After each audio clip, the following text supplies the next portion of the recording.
Your bill sir.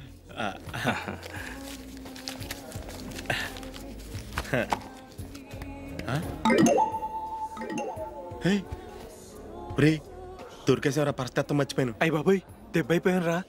నేను కూడా purse తీసుకురావడం మర్చిపోయాను రా. అవును మరి నువ్వు తెస్తే అందులో డాలర్స్ గోల్డ్ బిస్కెట్స్ ఉంటాయి. మహా అయితే లాటరీ టికెట్ లాండ్రీ బిల్లు ఉంటాయి అంతే కదా. ఊరుకురా. 450 రూపాయలు బిల్లు అయింది. ఇప్పుడు ఏం చేయాలి?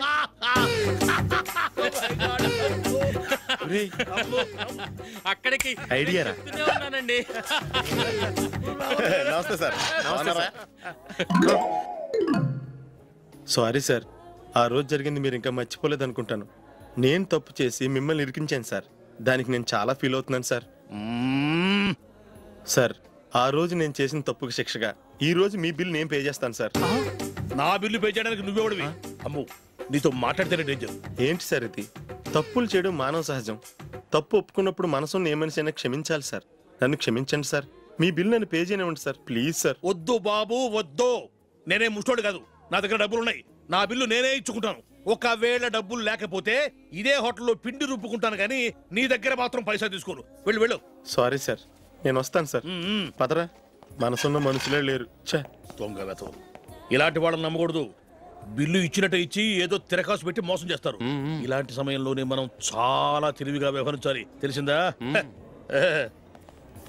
సార్ ఏంటి? బిల్ నేను పే చేస్తున్నాను.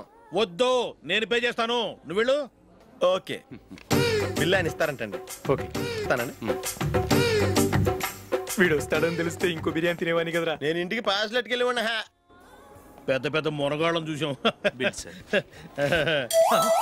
ఏంటే ఇది? 2 ఫ్రూట్ సలాడ్లు తిన్నాము, 500 రూపాయలు బిల్లా? మీ బిల్లు 50 రూపీసే సార్. పక్క టేబుల్ బిల్లు కూడా మీరే ఇస్తాన్నారు కదా. రెండు కలిపి 500 రూపీస్. మన ఫ్రెండ్షిప్ ని మీ ఇంట్లోనే సరిగా అర్థం చేసుకోలేదు, ఇంకా బయట వాళ్ళేమి అర్థం చేసుకుంటారు? వాళ్ళ సందేహాలన్నిటికీ ఓ సమాధానం ఇస్తే మంచిది. ఏం చేద్దాం? నువ్వు పెళ్లి చేసుకో. ఏం వేళాకొలంగా ఉందా? అది కాదు అశోక్, నీకు పెళ్ళయిందనుకో మన ఫ్రెండ్షిప్ గురించి ఎవరూ అనుమానపడరు. అయితే ఆ పెళ్ళేదో నువ్వే చేసుకోవచ్చుగా. నేనా? చూడు అశోక్, నీకే సమస్య వచ్చినా ధైర్యం చెప్పడానికి ఫ్రెండ్గా నేనున్నాను. నేనే గనక పెళ్లి చేసుకుని వెళ్ళిపోతే నీకెవరుంటారు? ఆడపిల్లవి, ముందు నువ్వు పెళ్లి చేసుకోవాలి కానీ నేను చేసుకోవటం ఏంటి? అయినా పెళ్లి చేసుకుని నా దారి నన్ను చూసుకోమంటావా? తండ్రి లేని దానివి, నీ బాధ్యత నా మీద ఉంది.